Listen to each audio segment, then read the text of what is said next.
Bapak, Ibu, saudaraku sekalian yang kekasih, menyaksikan kemegahan pesta pernikahan Pangeran William dan Kate Middleton dari Inggris 29 April 2011, timbul renungan dalam hati banyak orang. Betapa beruntungnya menjadi putra raja atau keturunan bangsawan itu. Betapa beruntungnya menjadi putra raja atau keturunan bangsawan itu. Namun saudaraku sekalian, saya mau ingatkan kepada saudara, sehebat apapun seseorang menjadi anak raja di dunia ini atau menjadi keturunan bangsawan, suatu hari akan berakhir. Suatu hari akan berakhir. Yaitu ketika seseorang harus menutup mata. Pada waktu itu bisa dirasakan betapa tragisnya ketika harus meninggalkan kemegahan hidup yang selama di dunia ini diimpikan banyak orang. Kemegahan hidup yang menjadi kebanggaan dan nilai lebih. Dengan demikian dapat disimpulkan bahwa makin memiliki banyak atau makin merasa memiliki banyak akan semakin tragis pada waktu harus melepaskan atau meninggalkannya. Semakin tragis pada waktu harus melepaskan atau meninggalkannya. Seharusnya saudaraku sekalian, jiwa kita diwarnai dengan kesadaran ini, yang merupakan fakta kehidupan yang tidak bisa dibantah. Semakin orang merasa memiliki banyak, akan semakin tragis pada waktu melepaskannya atau meninggalkannya. Cepat atau lambat, pasti kita harus meninggalkan atau melepaskan semua yang ada pada kita. Dengan kesadaran ini, kita akan digiring kepada penghayatan hidup yang benar. Kita akan mengarahkan diri kepada hal-hal yang bernilai abadi. Hal-hal yang bernilai kekal. Kenyataan hari ini, banyak orang yang jiwanya hanya diwarnai dengan perkara-perkara di bumi yang sementara.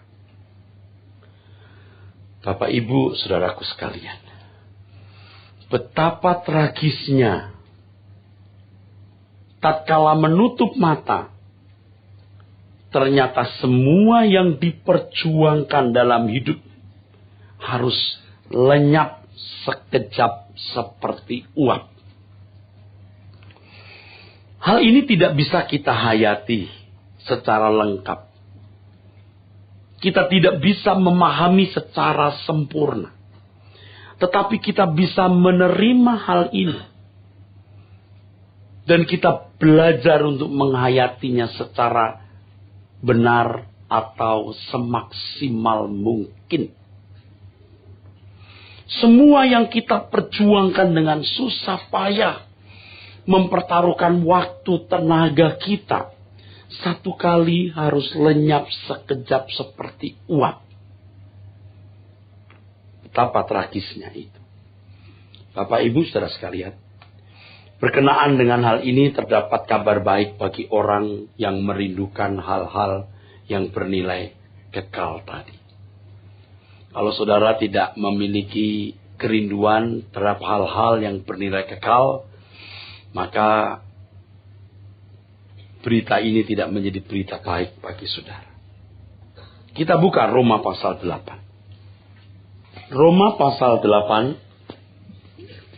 ayat yang ke-19, saudaraku. Sebab dengan sangat rindu seluruh makhluk menantikan saat anak-anak Allah dinyatakan. Karena seluruh makhluk telah ditaklukkan kepada kesia-siaan, bukan oleh kehendaknya sendiri, tetapi oleh kehendak Dia yang telah menaklukkannya. Oke. Perhatikan saudaraku, bahwa suatu hari kelak nanti anak-anak Allah dinyatakan. Kata dinyatakan itu dalam bahasa Yunaninya apokalipsis. Apokalipsis. Kata apokalipsis ini, saudara, dalam bahasa Inggris diterjemahkan appearing, coming, lighten, manifestation, be revealed, atau revelation. Yang intinya akan dibuka, akan ditampilkan, dibuka, ditampilkan. Ya, sama dengan dinyatakan, saudara. Dinyatakan. Peristiwa ini akan menjadi peristiwa yang terbesar dalam sejarah surga dan dunia. Ini menjadi peristiwa yang besar dalam sejarah dunia dan surga. Karena pada waktu ini, Bapa memenuhi janjinya. Setiap lutut bertelut dan lidah mengaku bahwa Yesus Kristus adalah Tuhan untuk kemuliaan Allah Bapa. Ini semacam pelantikan atau pentahbisan. Pelantikan atau pentahbisan orang-orang percaya yang disahkan sebagai pangeran-pangeran dalam kerajaan Yesus Kristus. Kalau tadi pada awal pemberitaan firman Tuhan saya singgung kemegahan dan keagungan Pangeran William dan Kate sebagai bangsawan Inggris atau sebagai bangsawan Inggris. Bayangkan betapa lebih agung dan lebih megah pelantikan Allah anak sebagai Tuhan di atas segala Tuhan, sebagai Raja di atas segala Raja. Dan pada waktu itu, anak-anak Allah yang benar juga akan dinyatakan bersama-sama. Di dalam Kolose pasal 3 ayat yang keempat, kita juga menemukan penjelasan sejajar dengan ini, saudara. Ya. Penjelasan yang sejajar dengan ini. Kolose pasal 3 ayat yang keempat.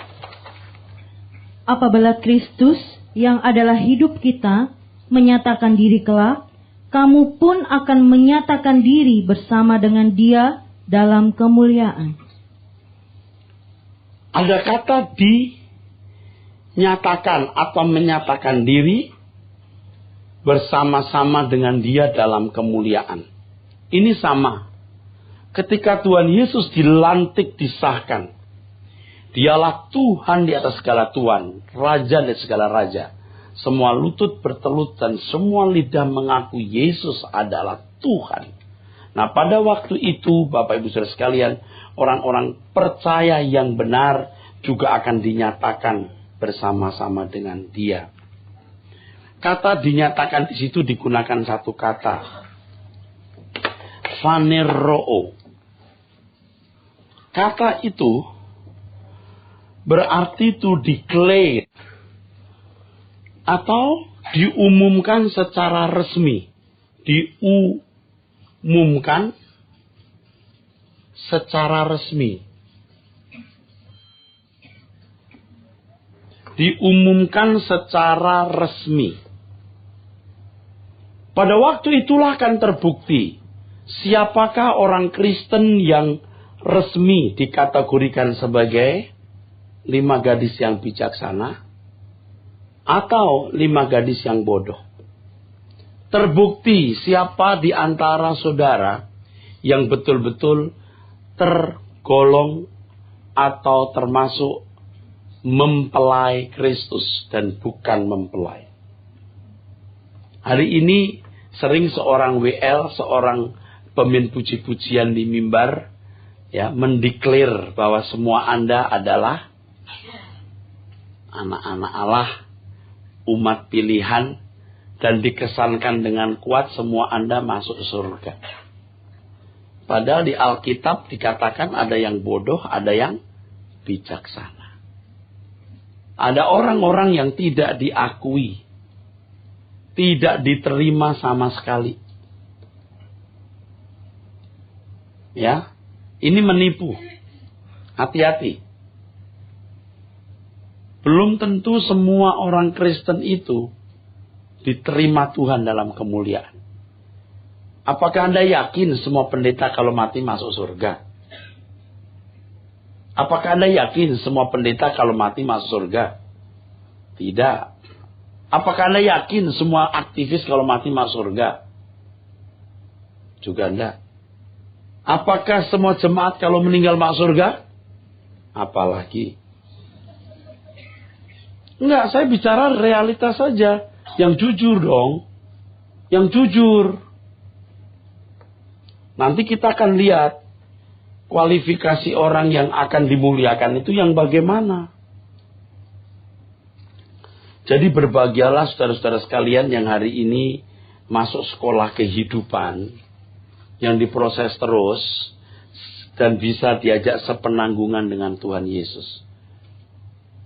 Ya, ini usaha merubah darah merah jadi darah biru.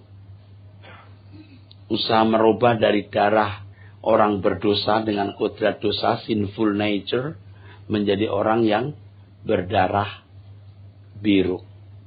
Kodrat ilahi. Mari kita mengamati ya. Kolose pasal 3 dan Roma pasal 8. Kita melihat siapa mereka yang dinyatakan sebagai anak Allah, yang dilantik, yang disahkan itu.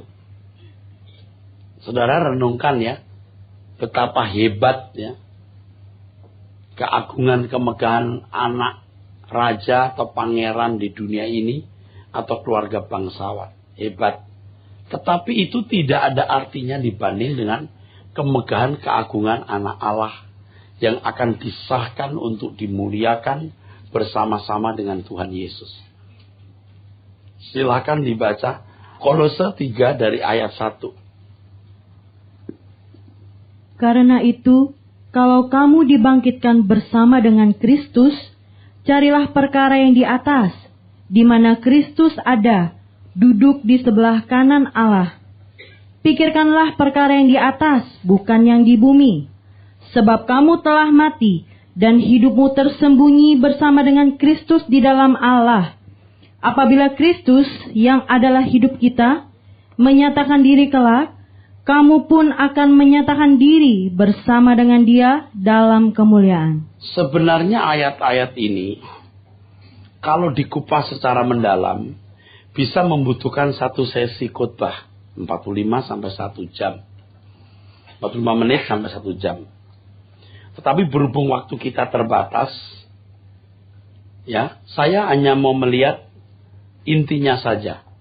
Jadi saya membuat semacam summary atau ikhtisar. Pada intinya yang dimaksud dengan memikirkan perkara yang di atas dan mencari perkara yang di atas adalah tidak mengingini dunia atau bumi ini. Tidak mengingini dunia atau bumi ini dengan segala keindahannya. Berat ya bicara begini juga saya berat. Dalam hati saya siapa yang mau dengerin. Tidak mengingini dunia atau bumi hari ini. Siapa yang mau mendengar ini, saudara? Pak, bagaimana kita bisa hidup kalau kita tidak mengingini dunia, bumi hari ini? Keindahannya dan kemegahannya. Untuk apa kita kerja, karir, studi? Untuk apa, Pak? Saudara, tadi diawali dengan kalimat, kamu sudah mati. Betul enggak? Hidupmu tersembunyi bersama dengan Kristus di dalam Allah. Kamu sudah mati. Artinya kalau kita jadi anak Tuhan ini, ya, kita mengaku beriman atau percaya, itu berarti mengikuti jejak Tuhan. Percaya kepada apa yang Dia katakan. Percaya apa yang dia katakan dan menurut apa yang dia perintahkan.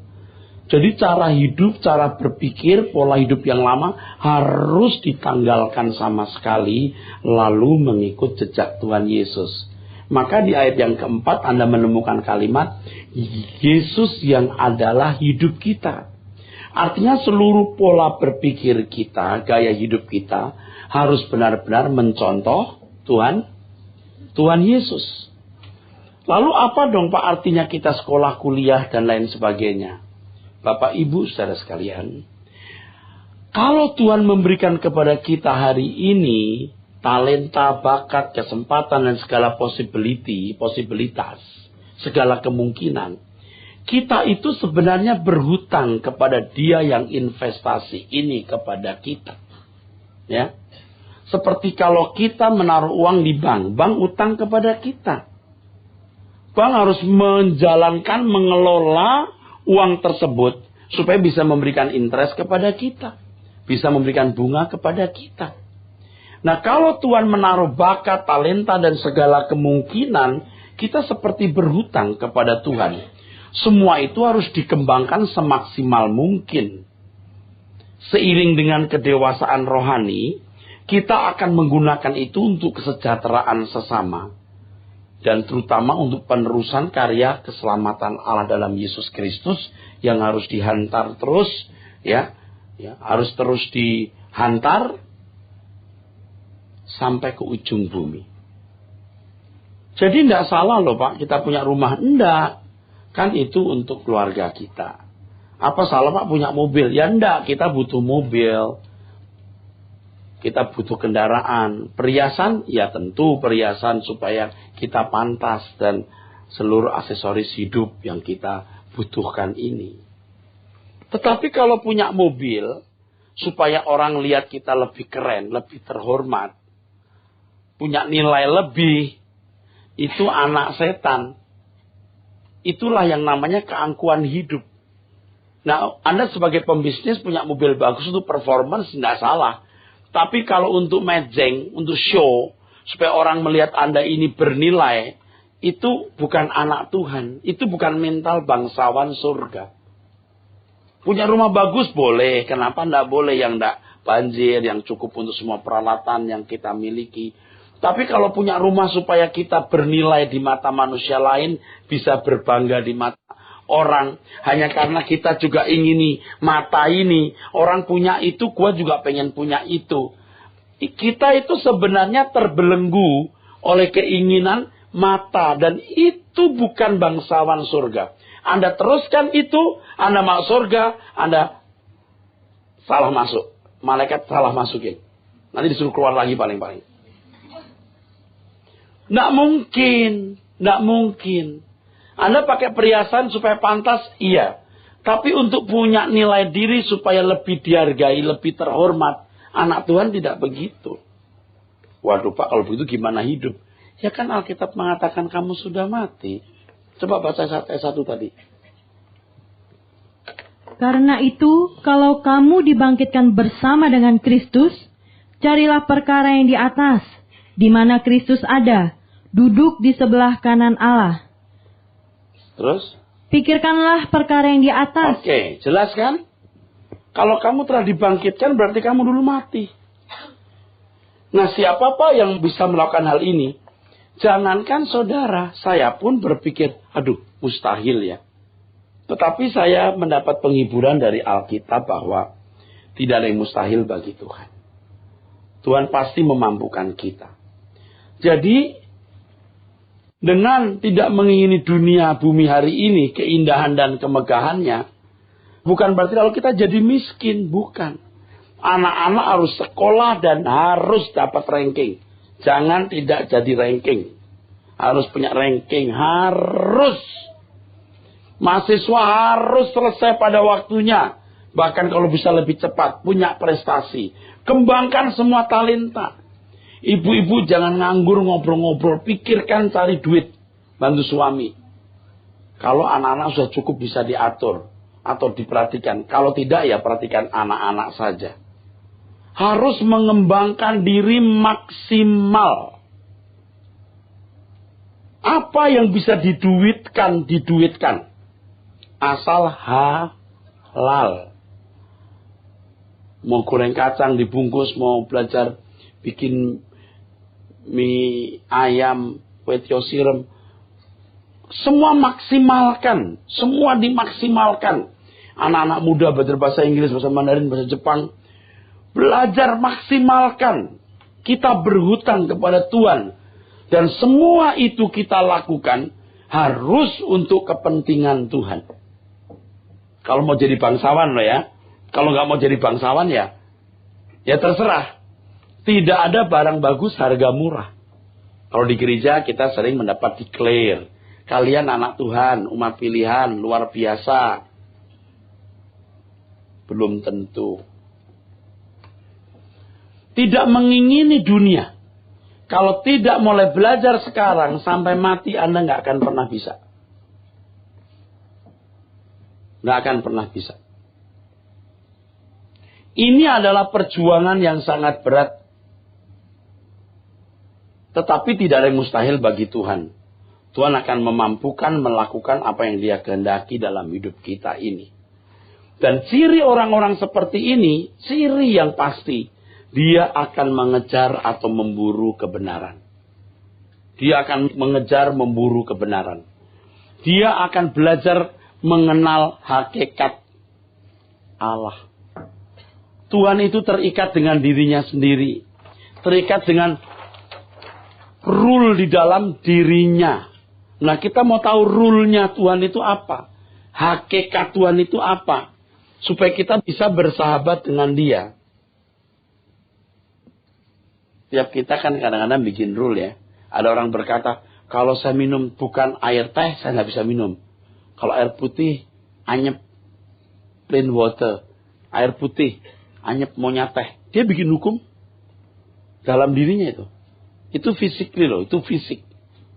Aku nggak bisa tidur kalau panas. Itu dia bikin rule. Nanti ada lain yang berkata, kalau saya nggak pakai baju kuning, nggak bisa. Udah mulai kejiwa itu. Udah mulai kejiwa. Kalau saya diperlakukan begitu, saya nggak bisa. Itu udah mulai kejiwa.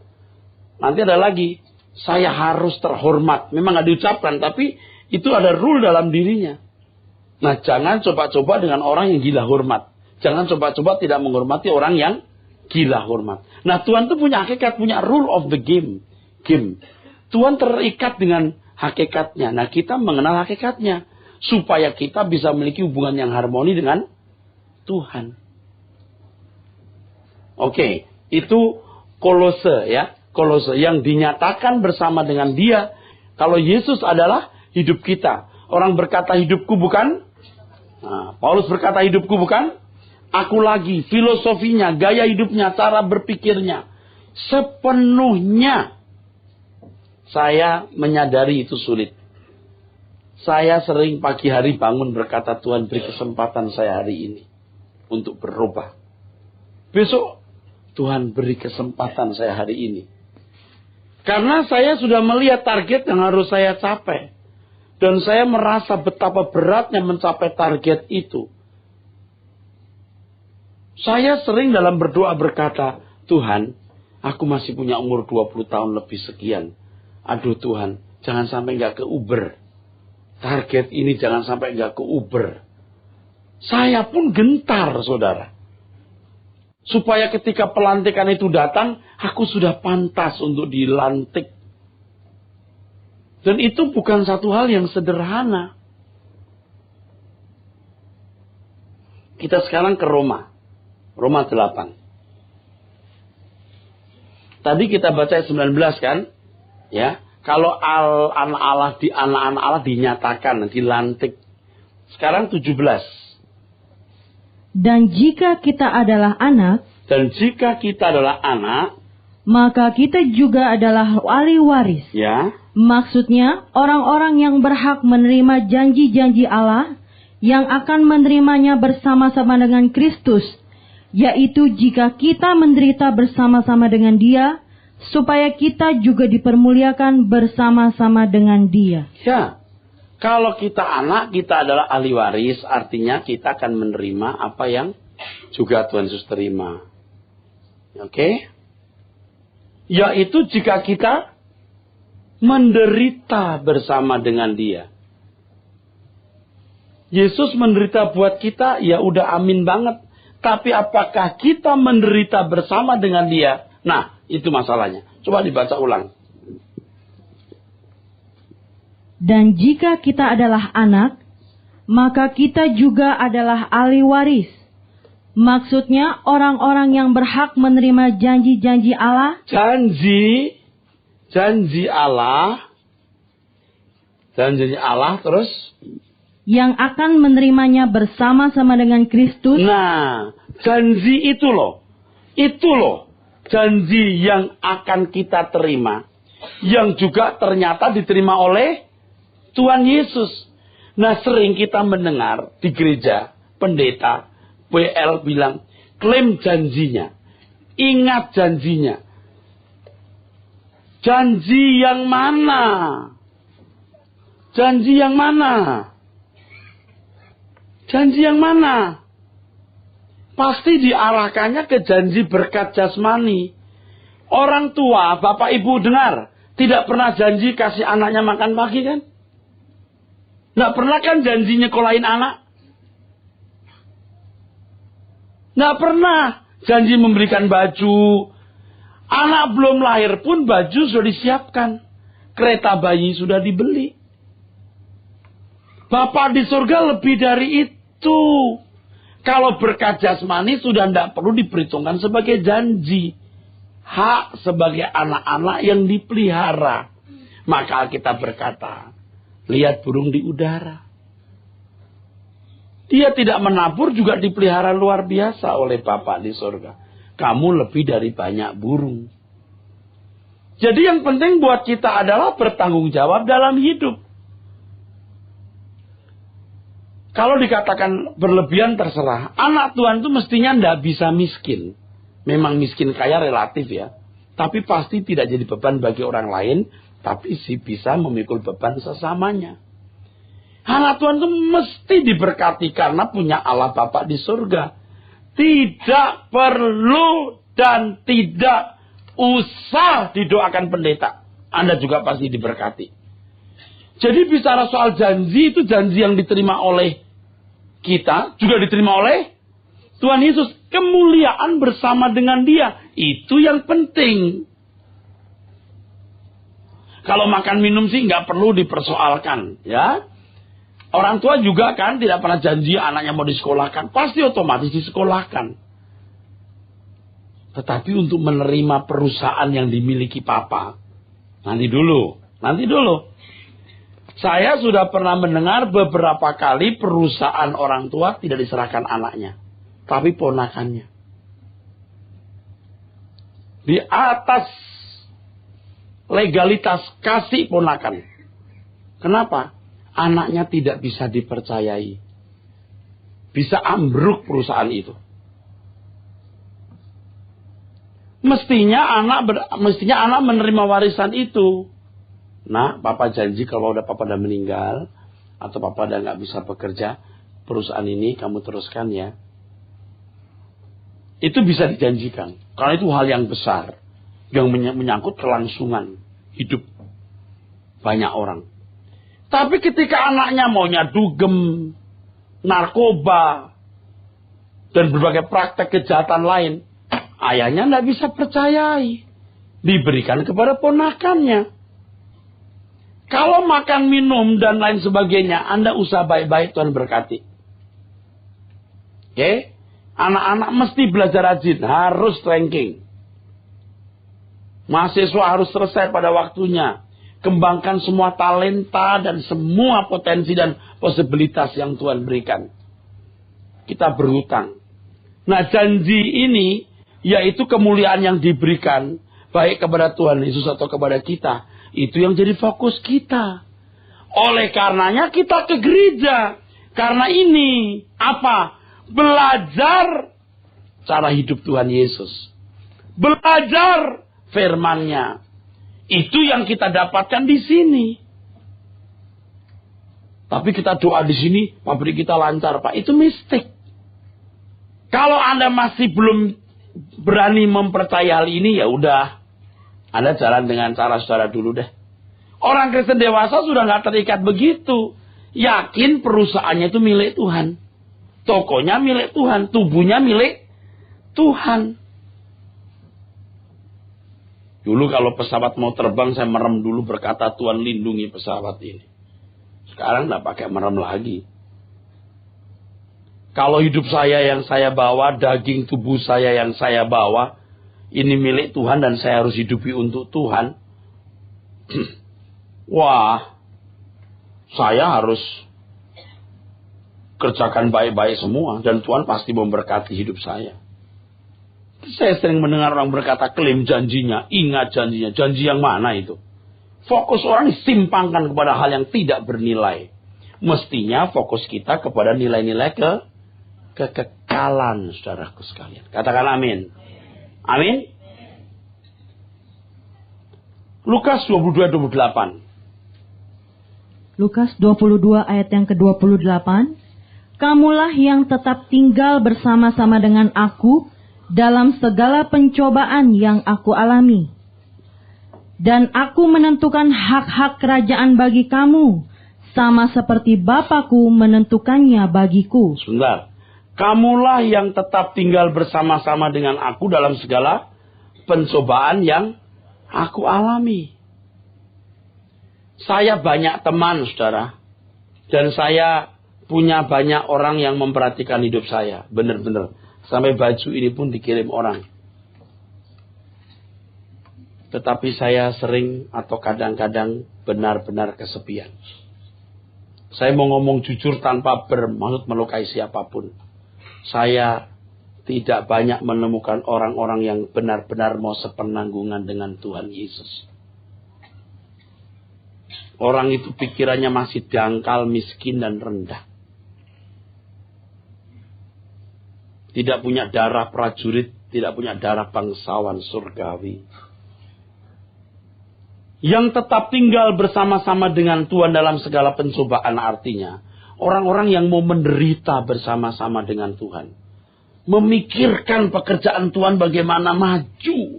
Bagaimana jiwa-jiwa diselamatkan. Bagaimana orang-orang yang tak terjangkau, unreached people, terjangkau. Saudara, kalau ngurus hidup sendiri itu juga gak akan pernah selesai. Gak akan pernah selesai. Begitu banyak beban. Tapi banyak orang yang gak ngerti. Dan kita saya mulai sadar bahwa orang tidak bisa diajak bekerja kalau nggak ngerti. Kalau cuma bantu-bantu doang nggak usah. You punya hati belum mengerti pelayanan. You hanya mengerti kesibukan gereja. Dalam level tertentu saya masih bisa ngerti dan nerima. Tapi lama-lama saya nggak bisa. Akhirnya you bisa nggak dikenal Tuhan. Sebab nanti di akhir zaman ada kelompok orang Kristen yang dimuliakan. Dan orang Kristen yang disamakan dengan orang-orang fasik. Mungkin banyak orang Kristen akan komplain nanti. Loh, kok saya disamakan dengan orang bukan Kristen, Pak? Yang tidak percaya Yesus. Loh, kamu aja gak percaya. Loh, saya Kristen. Mulutmu percaya, hatimu tidak. Beriman itu tindakan. Dan tindakan yang dikehendaki oleh Tuhan itu tindakan yang kualitasnya, ukurannya di Alkitab. Kamu tidak melakukan. Saya sudah tulis ini ayat-ayatnya. Cuman waktunya tidak cukup hari ini menjelaskan. Nanti saya jelaskan di pertemuan mendatang. Loh, kok saya nggak termasuk kelompok orang beriman? Kalau orang beriman itu punya tindakan. Mulut kita bisa berkata, aku cinta padamu. Hati bisa tidak. Kalau mulut mengatakan aku cinta, tapi nggak ada tindakan, juga nggak cinta berarti. Bang, apa? Abang cinta saya nggak? Oh tentu, I love you. Bulan depan kan saya ulang tahun, Bang. Oh gitu. Abang kasih hadiah apa?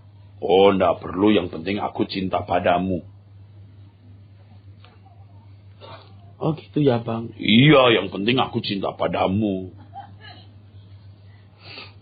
Bang, kita nikah kapan? Oh nggak usah. Loh, Abang cinta nggak? Oh cinta banget. Kapan kita nikah? Nggak usah nikah, yang penting aku cinta padamu. Mau punya begitu? Kalau orang cinta tidak usah ngomong, tindakannya menunjukkan you cinta. Betul? Nah kita sekarang sering ya mengatakan aku percaya padamu, aku percaya akan dia. Terus, kaulah segalanya. Tindakanmu ada enggak? Kalau enggak, iman tanpa perbuatan seperti tubuh tanpa roh. Jadi you dikelompokkan orang tidak beriman. Iman itu tindakan. Yang bersama-sama dengan Tuhan dalam segala pencobaan itu. Bukan sekedar kasih uang, kolekte, bukan sekedar ikut ambil bagian dalam kegiatan gereja. Bukan. Seluruh hidupnya dipersembahkan untuk kepentingan Tuhan. Apapun harganya. Baru-baru ini saya di Halmahera. Dan terus terang ya, saya nyaris nggak pulang. Saya belum pernah cerita kepada orang secara detail apa yang saya alami di sana. Saya nggak mau orang dengar nanti ngeri. Benar-benar hal yang dahsyat. Nah, ketika saya sampai di Ternate, mau pulang ke Jakarta, ketemu sekelompok orang-orang Kristen. Ya, saya cukup dikenal juga oleh sekelompok pendeta-pendeta yang ada di situ. Hei, Pak Eras, KKR ya? Kan orang di situ taunya kalau ke daerah itu KKR. KKR, Pak? Enggak. Oh, pelayanan? Iya. Yang dia pikir pelayan itu KKR. KKR? Enggak. Pelayanan? Iya. Untung dia nggak nerusin nanya pertanyaannya. Apapun yang kulakukan itu pelayanan. Jangan menghakimi orang lain. Nanti di langit baru, bumi baru semua pembukuan dibuka. You akan sangat menyesal kalau hari ini you tidak sepenangan dengan Tuhan. Yang Anda perjuangkan mati-matian Anda akan lepas. Saya bicara begini, saya bukan untuk cari dana. Saya terhina kalau saya ngomong begini, bermaksud cari dana. Bahkan kalau Anda tidak mengasihi Tuhan dengan benar, Anda kasih persembahan, uang Anda rasanya haram deh. Apalagi kalau Anda merasa dengan bangganya nyumbang. Haram. You jangan kasih uang. You jangan sombong. You jangan macam-macam deh. Sikap hati you yang baik. Setiap langkah hidupmu yang mesti berkenan. Itu yang utama. Baru bisa diajak sepenanggungan dengan Tuhan. Apa itu, Pak? Ya berdoalah masing-masing. Tidak harus di gereja di mana saya ada. Atau tidak harus bersama dengan saya. Dimanapun. Lakukan apa yang Tuhan perintahkan. Untuk Anda penuhi dalam hidup ini. Jangan doing nothing. Mana umurmu makin banyak. Sampai pada usia tertentu. Anda nggak bisa diperbaiki lagi. Nggak bisa. Percaya deh. Nggak bisa. Kau tahu. Saya sudah membuktikan orang yang tidak bisa dirubah. Itu mengerikan. Ya tapi nggak apa-apa. Saya harus menyampaikannya dengan hati yang teduh. Cuman saya takut. Terus terang takut. Takut lihat you nanti gimana kalau lihat api kekal. Dan aku tidak bisa nolong lagi. Ini cara saya nolong. Saya berkhotbah dengan benar. Saya tidak boleh menginginkan apapun yang kau miliki. Yang ketiga, aku harus jadi contoh dalam segala hal. Ini yang harus kita pahami, saudaraku. Lalu dikatakan tadi, aku akan menentukan hak-hak. Betul nggak? Ayat 30. Bahwa kamu akan makan dan minum semeja dengan aku di dalam kerajaanku. Makan minum semeja. Ini jadi bangsawan, saudara. Jadi bangsawan. Dan saya menawarkan ini kepada saudara. Nawarin sih nawarin, Pak. Tapi nggak usah emosi dong. Ini masalahnya begini, saudara. Kalau Anda nggak diterima di SMA Negeri 1, ada SMA Negeri 2. SMA Negeri 2, you nggak diterima, ada SMA Negeri 3. Anda gagal nikah dengan Akyong, ada Atyong. Nggak ada Atyong, ada Abun. Nggak ada Abun, ada Atet. Nggak ada Atet, amin. Tapi kalau Anda nggak diterima di rumah abadi, Anda mau diterima di mana? Itu masalahnya. Mungkin saudara baru ngeh ya. Dengan kalimat lagu yang saya tulis beberapa waktu yang lalu ya. Tak lama lagi ku kan memandang wajah-Mu, Tuhan Yesus, kerinduanku. Semeja bersama di pesta anak domba, dalam kemuliaan Bapa, keagungan Sang Raja di kerajaan-Mu. Kalau Anda punya nama nggak dipanggil, lu tuh mau gimana ntar? Hari ini Anda bisa sombong karena Anda kaya, cantik, terhormat, ganteng, kuat. Tapi kalau nanti nama Anda nggak dipanggil, lalu gimana? Saya sudah tidak bersalah ya. Saya sudah sampaikan kepada Anda sebisa-bisanya, sekeras-kerasnya, bahkan sekasar-kasarnya. Dan saya sudah rasa ada orang mulai takut dengan khotbah saya.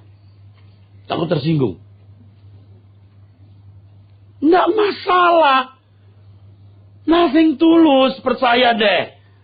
Mau nyoba? Tutup matamu, berhenti jantungmu. Kamu lihat deh.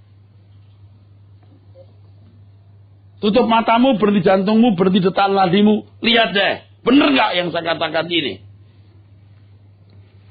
Masa mesti pembuktian lewat begituan? Kaset terlambat, late. Sementara banyak gereja komunitas menyanyi, wah Allah dipuji-puji. Ya jelas kita memuji-muji Allah mah pasti. Tetapi apa kedalaman hati kita mengenal Dia dengan benar, saudaraku sekalian? Roma 8 tadi ada ayat yang belum kita baca, ayat 18. Yang 17, kita anak, kita ahli waris, kita menerima janji bersama-sama dengan Allah. Ya, kalau kita menderita bersama-sama dengan Dia. Ayat 19. Ayat 19. Sebab dengan sangat rindu seluruh makhluk menantikan saat anak-anak Allah dinyatakan. Oke, 18 sekarang. Sebab aku yakin bahwa penderitaan zaman sekarang ini tidak dapat dibandingkan dengan kemuliaan yang akan dinyatakan kepada kita. Ya. Penderitaan kita itu tidak bisa dibandingkan. Seberapa sih hebatnya penderitaan kita? Tidak ada artinya, Pak, dibanding dengan kemuliaan nanti. Tidak ada bandingannya. Ketika dalam situasi yang berbahaya itu, orang-orang nangis. Saya nggak nangis. Orang teriak-teriak, saya nggak teriak-teriak. Saya diam. Kalau ini kulakukan untuk Tuhan, saya nggak akan mati hari ini. Nggak akan mati. Makanya kalau naik pesawat gedeg-gedeg gitu doang, Mak, wah udah biasa saya. Udah miring-miringnya saya udah lewat.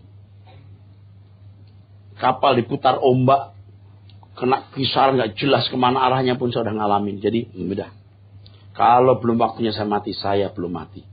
Makanya ya, kadang-kadang atau bahkan mulai sering sekarang, tiap hari saya pagi sudah berkata begini, Tuhan beri kesempatan saya hari ini. Besok pagi, ketika buka mata, beri kesempatan saya hari ini. Saya terus beri kesempatan saya saat hari ini.